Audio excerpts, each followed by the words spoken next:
The men and women behind, the hard math in the old days, they went behind the machines Hmm. and created and perfected better computational technologies.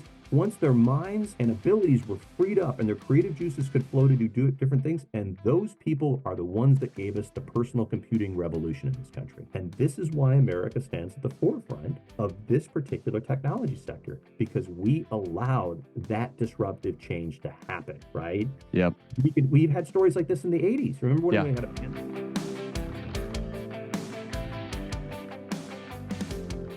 Hello. Welcome again to another episode in the Let People Prosper series. My name is Dr. Vance Ginn. I hope you're having a prosperous day. Well, today I'm delighted to have on another person who's been working on free markets, permissionless innovation, the entrepreneur, and a whole bunch of other things to really make sure that we have a more prosperous future. And it's none other than Adam Thierer. Adam, welcome to Let People Prosper show. Thanks so much for having me on, Vance. Well, it's really a pleasure to have you on, Adam. Known you for a while and also followed your work for a while. So it's really a pleasure to have you on. For the audience, let me go ahead and read your bio and then we'll jump right into it. So Adam Thierer is a senior fellow for the technology and innovation team at R Street. He works to make the world safe for innovators and entrepreneurs by pushing for a policy vision rooted in permissionless innovation. Prior to R Street, Adam spent 12 years as a senior fellow at the Mercatus Center at George Mason University and Freedom Foundation president. Adam has also worked at the Adam Smith or for the Adam Smith Institute, the Heritage Foundation, and the Cato Institute, all the big ones. Adam has published 10 books on a wide range of topics, including online child safety, internet governance, intellectual property, telecommunication policy, and many more that we'll talk about today. Adam has a master's degree in international business management and a bachelor's degree with a double major in political science and journalism. He lives in Virginia and he has his wife and kids and 2 cats. He made sure to put that on there as well. So, Adam, like I do with all the guests, why do you do what you do every day? Thanks for that question, Vance. I mean, basically, you're an economist, I'm a political scientist. What political scientists and economists care about is what moves the needle on human progress. Why is it some nations are richer and more prosperous than others? And it really comes down to like the key building blocks of innovation policy. Innovation and technological innovation is what really moves the needle on human progress more than almost anything else. And therefore, I've dedicated my life, as my bio said, and you read out there, to making the world safe for acts of innovation and making sure that entrepreneurs get a fair shake and have a chance to change the world for the positive and move that needle. And so I've spent 32 years doing it for 6 different institutions, and it's exciting and frustrating work at the same time. But the good news is that technology kind of keeps chugging forward, maybe not as fast as the two of us would like, Yeah. but it keeps moving. And as it moves, it can move that needle on human progress. And what we exist to do, I think both of us, is to make sure that continues to happen in the United States first and foremost.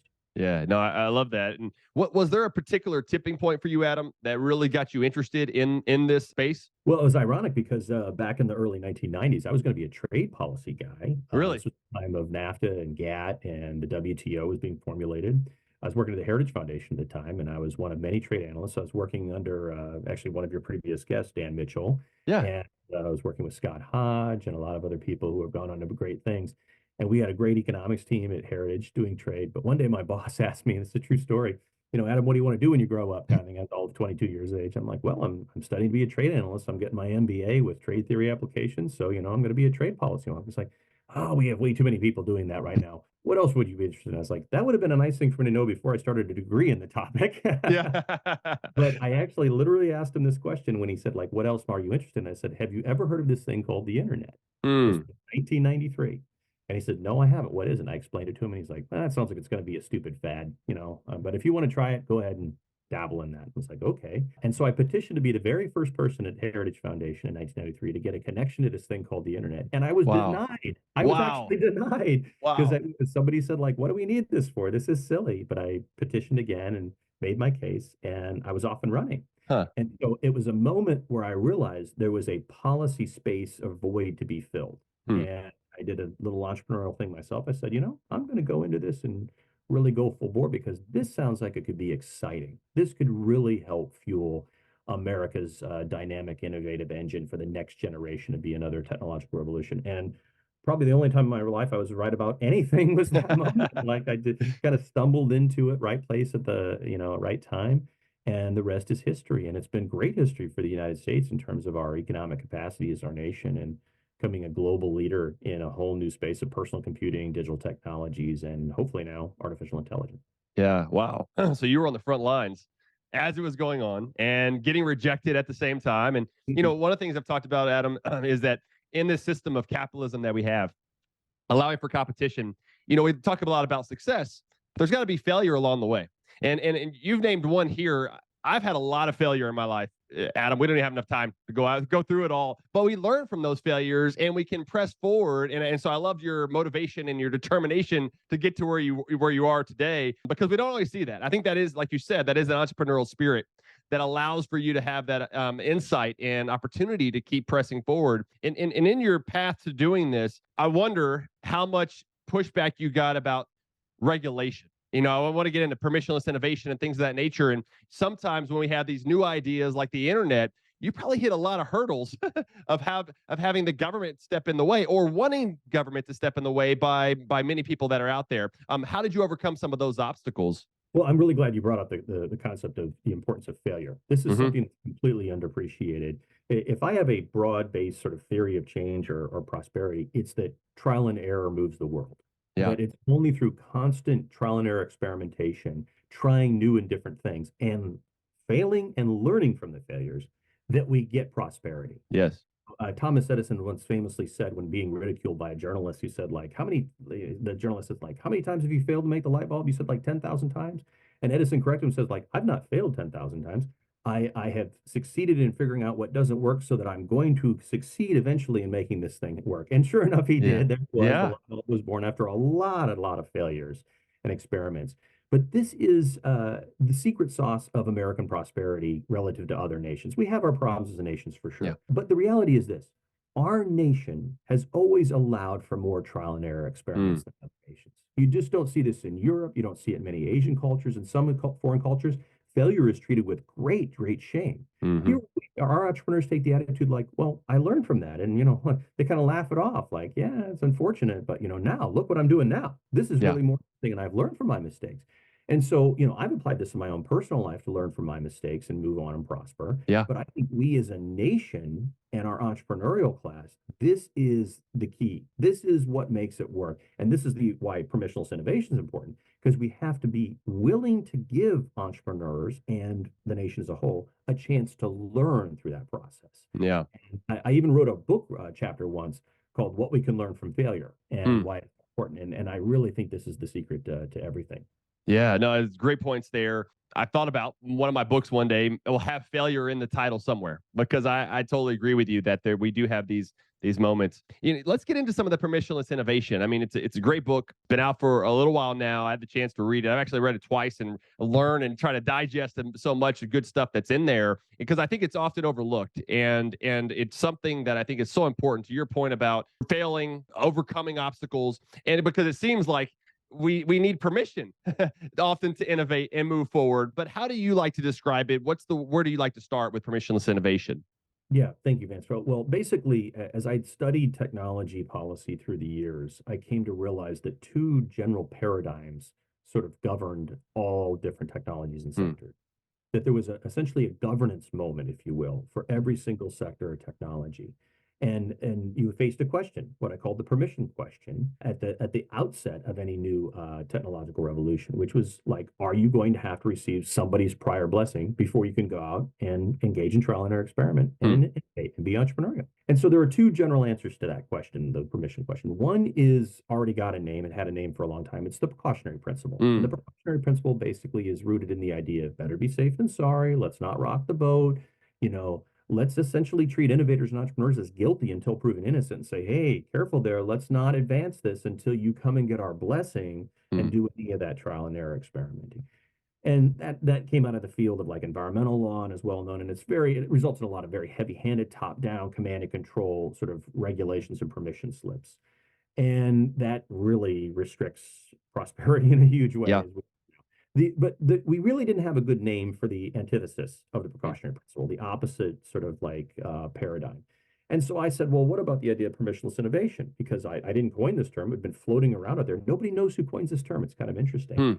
But it was sort of like an engineering ethos in Silicon Valley of like, let's tinker. The freedom to tinker has important benefits. And so I said, well, really that describes a governance philosophy as Hmm. well.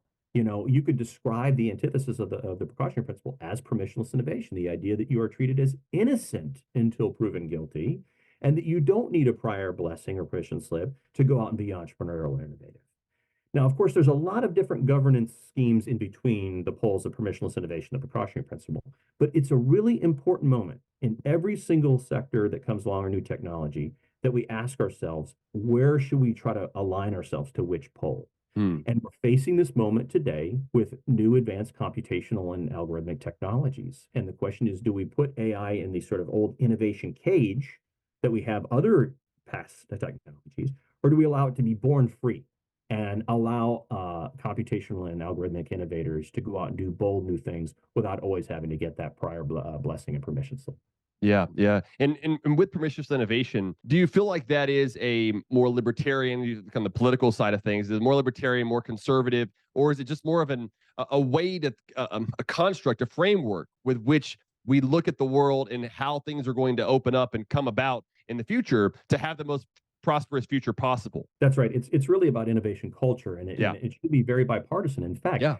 I have argued in my permissionless innovation book and in my work, the single most important thing that was ever done on internet and digital technology was done by the Clinton administration Hmm, with a document called the Framework for Global Electronic Commerce in 1997 that sketched out a very permissionless innovation oriented vision hmm, for how public policy should work towards the internet and digital technologies. It basically called for a more patient, responsive approach, a more resilient approach to innovation policy, sort of like wait and see. Let's see if the problems develop. Let's not base public policy on hypothetical worst case scenarios. hmm, Again, this is hmm. the Clinton administration. Yeah, right. In terms of concrete policy, what they did during that time in the 90s is they made sure to not regulate the internet like it was broadcast television or radio, where you had to go get a license from some federal bureaucrat Hmm, before you could do anything, before you could speak or innovate. And so we had this choice as a nation, a really interesting one, because in the past we had that broadcast model, terrible model for regulating, but we also had the newspaper model. hmm. Newspapers were given the gold standard in the United States of First Amendment protection and capitalist protection. Anybody could go out and start a newspaper as long as you could throw together enough money to have a printing press, right? Yeah. And from the time of our founding on down, it became essential to our nation to have that vibrant free market of ideas that came from that sector. Hmm. But then we were confronted with this new thing called the internet and e-commerce. And we had a governance moment in this country. And we chose wisely. We decided not to put the internet in the innovation cage of broadcast television and radio. Instead, we allowed it to break out, treat it more like newspapers, but even better than that, even more free market oriented. And again, driven by a bipartisan approach, but very much driven by the Clinton administration Hmm. to basically say, let's give innovation a chance. And Hmm. that's exactly the right model the United States should have for other new emerging technologies that come along, like AI and others. Yeah, definitely. And it's a great example too, given it was the Clinton administration, Democrat administration, going in that direction. Actually, the Clinton administration got a lot of things right during that period. There's some things they got wrong too, but there were a lot of things that were heading in the right direction during that period. And it's interesting too because when you talk to folks, just everyday folks, and a lot of my friends and family listen to this who aren't PhD economists or anything like that. I think that they are worried about AI and where the direction of things are going. I like to bring about, well, the horse and buggy they were worried whenever the T model car was coming out. There were people that were worried, to your point, whenever the internet was coming out, that it was going to take all their jobs, that it was going to take over and everything. And I asked him, I'm like, why do you think that's going to be different with AI?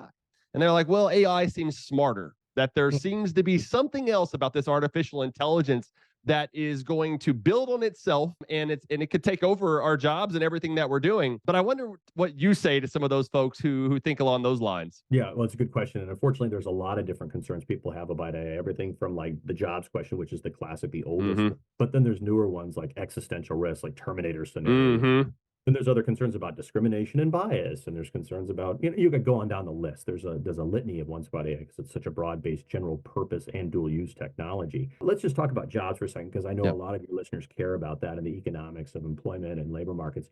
Look, let's go back to the past. There have been concerns about automation technologies and jobs going back to the time of the Luddites, hell, Mm. long before that even. right? You can find it in history. And the reality is that we've always found a way to prosper by finding new and better jobs and opportunities utilizing technology. Yeah. Milton Friedman and many of our other heroes used to always point out that, human needs and wants are infinite. And Mm-hmm. we'll always find new ways to create new opportunities and therefore new jobs by freeing up our time from doing menial things and doing more interesting things with them. Let me give you my favorite example in history. In the 1950s, we had an entire profession in this country in the 50s and 60s that were called calculators. These were not machines, they were humans. These were people who were really good at math, and they did the hard math for governments and for large organizations Hmm. in front of a chalkboard by hand using their brains, right? And then along came the first mainframe computers. And very, very quickly and in short order, mainframe computers became calculators. And then very quickly, technological innovations gave us calculators we could put in our pockets. Mm. That was a major innovation and a technological revolution. And indeed, we no longer talk about calculators as human beings. We talk about them Mm-mm. as machines, right? Well, that wasn't the end of the story. The men and women behind, the hard math in the old days, they went behind the machines Mm. and created and perfected better computational technologies once their minds and abilities were freed up and their creative juices could flow to do different things. And those people are the ones that gave us the personal computing revolution in this country. Yeah. Only when they could, get the dust off their fingers and get away from the chalkboard could they think about, like, wait a minute, I can create a better computer here. We can do Yeah. better than this, right? We Right. can, through the power of machine learning, the power of computational technologies, the power of the semiconductor. We had this confluence, this convergence of technological revolutions. And this is why America stands at the forefront of this particular technology sector, because we allowed that disruptive change to happen, right? Yep. We've had stories like this in the 80s. Remember when Yeah. we had a panic about ATMs coming along? We're going to lose all Mm. the bank tellers, right? Right. Well, indeed, we don't have humans in there counting dollar bills, pieces of paper anymore in front of people, right? Machines spit out paper at it when we want it, but we don't even want paper money anymore. We're doing Yeah. everything, right? But Right. it's not like that was the end of the story. Those bank tellers became the creators of new financial instruments. Mm. They were creating new types of innovations in the financial sector that weren't possible when we had to hire so many people to sit there and pass out pieces of paper, right? This Mm-hmm. is exactly what the AI revolution is going to do now. There's a wonderful book on this by two Harvard Business School professors named Davenport Miller called Working with AI. Mm. It's 40 real world case studies of how businesses are utilizing algorithmic technologies not to completely replace humans, but to work in a complementary way. They call it complex human and machine interactions. And Mm. those human machine interactions yield more prosperity for us because we find new and better ways to satisfy those infinite human needs and wants once we free up our minds and creative juices to do it. Yeah. Fantastic. I wrote that down, working with AI. I'll make sure to put that in the show notes page along with the other discussions that we have today. I think in going along those lines, we have so many things that are coming at us now really fast. Chat GPT, all these other things that are happening. And it was interesting recently, Adam, where we had Elon Musk and some of these other innovators, entrepreneurs come out and say, well, we need to pause. We need to pause with some of these new innovations. And I wonder what your perspective was. I think I know, but what was your perspective on that? Yeah, a good question. Well, I'm sometimes mystified by Mr. Musk. I Yeah. mean, Yeah. the idea that he would call for a pause in AI while he is in the process of hiring more algorithmic engineers and innovators than any man in this nation is just bizarre to me. I mean, Yeah. he's not pausing himself, so why would No. he pause the rest of the world? And we wouldn't want politicians being in charge of that pause, or else it'll end up being a forever ban at some point. And we certainly don't want international bureaucrats in charge of that kind of decision, which unfortunately some people have been recommending, which is crazy talk. And Yeah. also, it's crazy talk in another sense. It's just not going to happen. Our competitors and adversaries, Mm. China and others, they're not going to stop. I mean, and Mm-mm. it's not just China. It's easy to always say China, and of course they are a leading competitor on this front. But let me give you a quick story, Vance, Yeah. about what happened this summer. On June 21st, Facebook, actually now Meta, released the world's biggest open source large language model. It's called Mm. Llama. It was a 70 billion parameter open source model. Don't worry about the numbers. It's a huge model. It was the biggest open source AI model in the world on June 21st. Mm. Less than 2 months later, the government of the UAE, not China, UAE, announced the release of Falcon 180B, a 180 billion parameter open source model that was 2.5 times larger than Facebook's model. Mm. So America's supremacy in open source large language models lasted less than 2 months. Wow. So Wow. why in the world would we want to pause our computational algorithmic capabilities as a nation while China, the UAE, and many other nations are running fast to get ahead of this and not lose out in this next digital technological revolution the way they are still smarting from losing to us in the internet revolution in the first round of the web wars, right? So Hmm. this is about our competitive national, our national competitive advantage. It's also about our geopolitical strategies and seating as a nation and our security as a nation. Yeah. We don't want to do anything to undermine us, not just because of the economics, but because of our security. We wouldn't want to cede these capabilities to other nations and say, we're going to pause here. And I'm sure you will too, China. And you would, Yeah. no, they're No, never going to never. pause. They're not going to stop. And then we will put ourselves in a really dangerous position as a nation if we do that. Hmm. Don't want to Yeah. go down.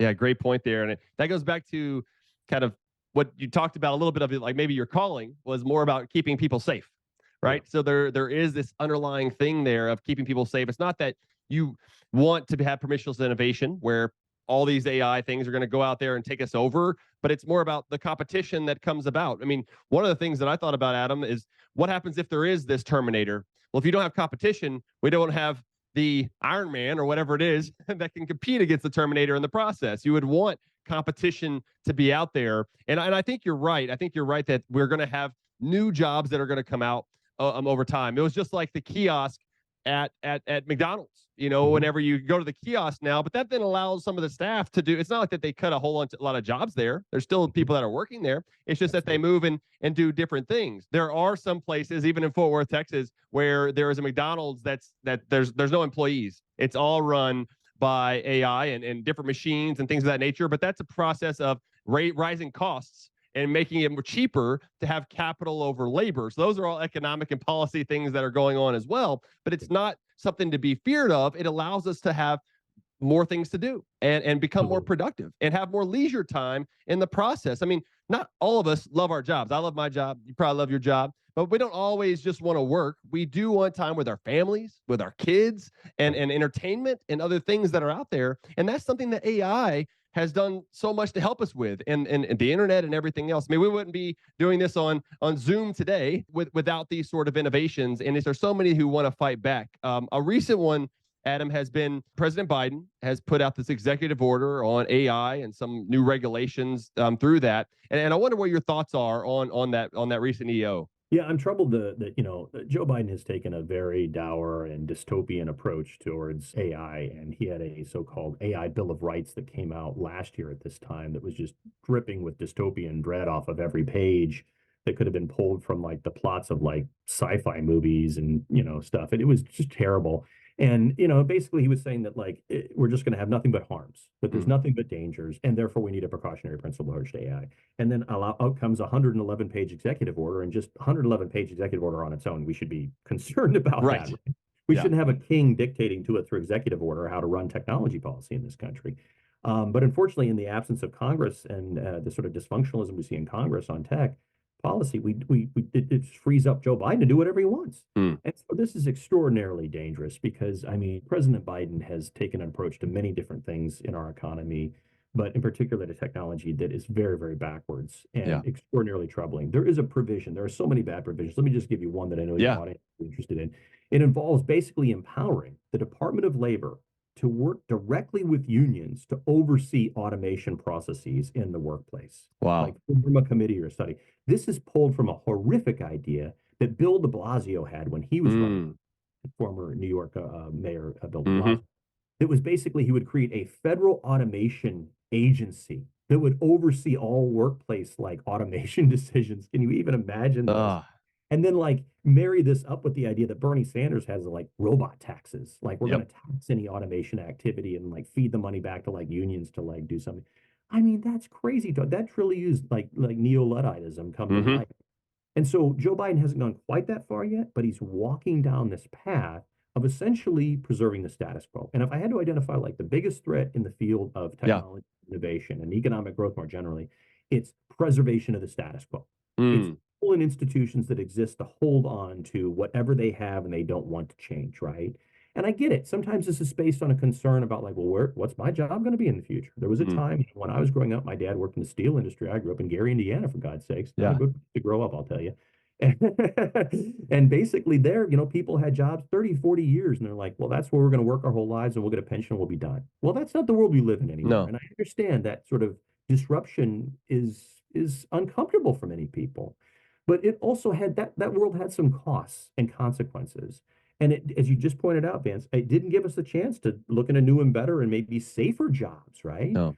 And so that's the world we want, is one where we have more opportunities, more competition and choice, including in employment. And yet the Biden administration and others want to sort of box us into like safetyism. Like we want our jobs to be safe. We want everything to be perfectly safe, which means you can't have any innovation. You Yeah. can't, can't allow any of that trial and error to happen. And so this is the danger of that executive order. It's sort of micromanagement, top down, sort of command and control kind of stuff, empowering agencies to go run wild and say regulate the living heck out of like every type of algorithmic technology in your particular sector, Hmm. and it would have really deleterious impacts for the United States as we face more global competition. Yeah, yeah, I agree. It is very troubling, to say the least. There. One of the things, though, that I've been looking at, and I'm a classical liberal. I'm more libertarian in a lot of ways, or in general, I am. And I kind of wonder sometimes. I worked in the Trump administration for a year and was in the Office of Management and Budget. I was the chief economist, and so we got to work on a lot of regulations, deregulation that was taking place during that time. And there was a group who really wanted to deregulate more.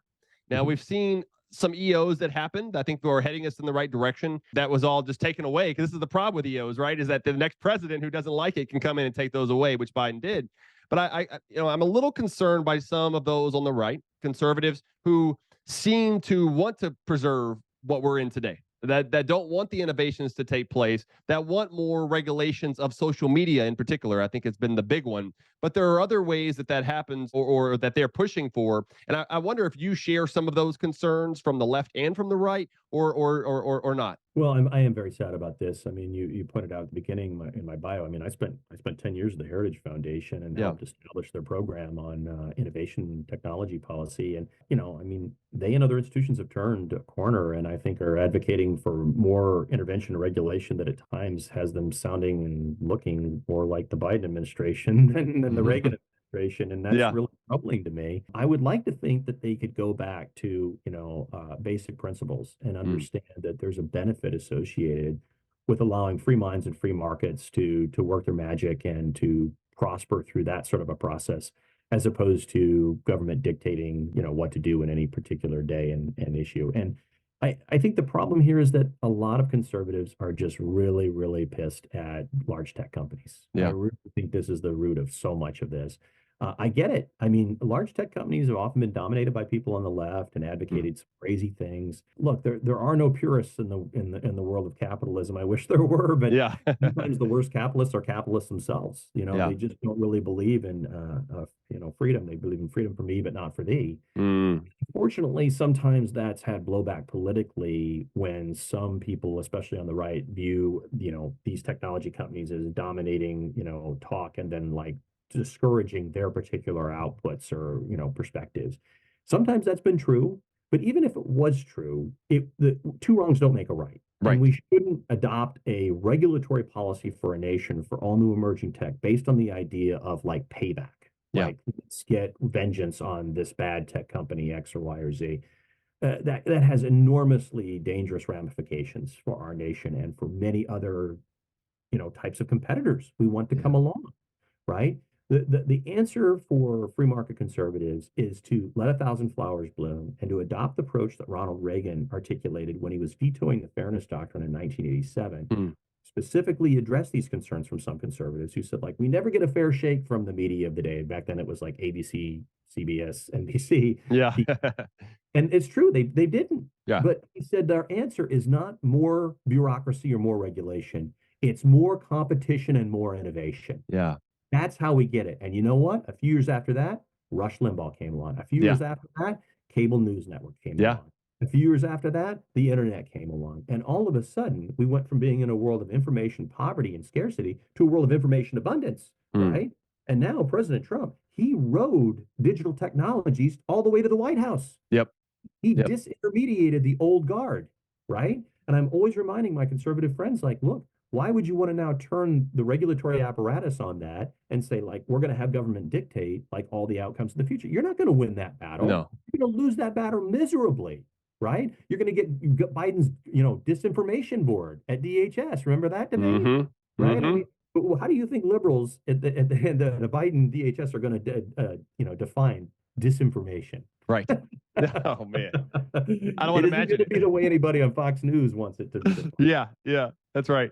Yeah, no, great points there, Adam. As we're recording this on December 8th, 2023, we got 2024 coming up. We've seen some ups and downs within technology space and the overall economy and things of that nature. But what do you think are coming up, maybe in 2024 or in the future, that you're keeping an eye on? But either optimistically or pessimistically, what are you looking for? Yeah, let me tell you the dangers and then the upsides of Yeah. I still have some hope.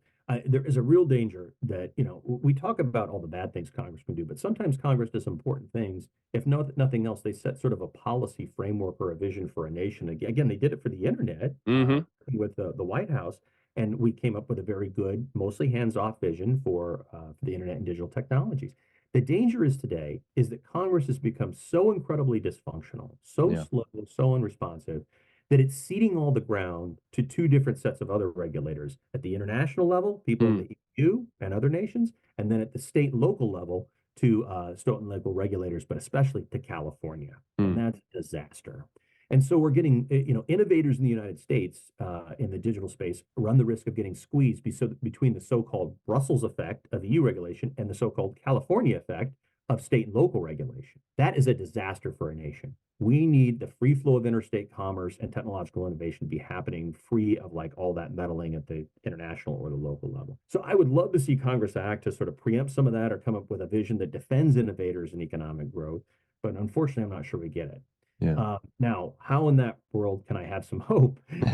Because it doesn't sound good. Well, Right. here's what I do. This is like my theory of change in the world of technology policy. The relenting reality of modern times is the so-called pacing problem. The pacing problem refers to the fact that technology policy evolves very slowly, sometimes incrementally, but technological innovation evolves rapidly, sometimes exponentially, and the gap between them grows. Mm. And as it does, the disruptive effects and that form of technological change sort of take hold even in the absence of policy change. Mm. Now, it doesn't always.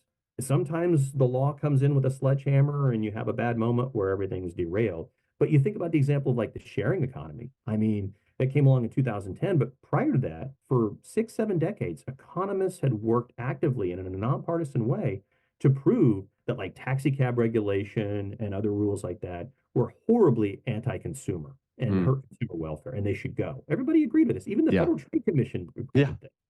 And nothing happened until Uber and Lyft came along in Mm. 2010. And almost overnight, that debate changed. Why? Because the pacing problem had worked its magic. Mm. Technology outpaced the stupidity of policy Yeah. and forced policy change. It didn't perfectly change everything, but it opened up the door to more innovation and entrepreneurial acts. And that's what we need in other spaces. I think we're going to get a lot of that in the world of AI. I think we already are. I Yeah. do a lot of work on like how the FDA regulates, which is usually not. But the reality is they've had to really change their tune because of AI policy and acknowledge the fact that they can't keep pace with it anymore. No. They have to like just seed like some areas and say like, hey, if you're going to put like a digital fitness tracker on your phone, go for it. Just don't be deceptive. Yeah. They're Yeah. not going to have a prior permission slip for that. So they're using what's called enforcement discretion to say like, we don't have time for that. We're going to focus on other things. Mm. And so that's the reason to be a little bit positive or optimistic here is that technology, despite all the challenges, technology and technological innovators and entrepreneurs continue to find a way to work some magic. They are what I call in my last book, evasive entrepreneurs. They Mm-hmm. find a way to somehow work at the margins of law and regulation to say, well, it's not clear if we can do this, but let's give it a shot. And it doesn't always work, but that's where I think the most magical things are happening in today's technological landscape. Yeah, no, that's great. And I love that point about the stupidity of policy. Too often we fall in trap to that, whether it's in the tech space, the excessive government spending that I talk a lot about, taxation, and a whole other bunch of areas that are keeping us from prospering. So, I'm thankful for you being here today, Adam. God bless you and your family. I hope you keep up the good work, and I look forward to continue to work with you on many of these things that we've talked about today. Thanks so much, Vance. It was great to be here, and I love your show. All right. I appreciate that so much, Adam. For the audience, please leave us a 5-star review, leave some comments, tell us what you think about this episode. And until next time, let people prosper.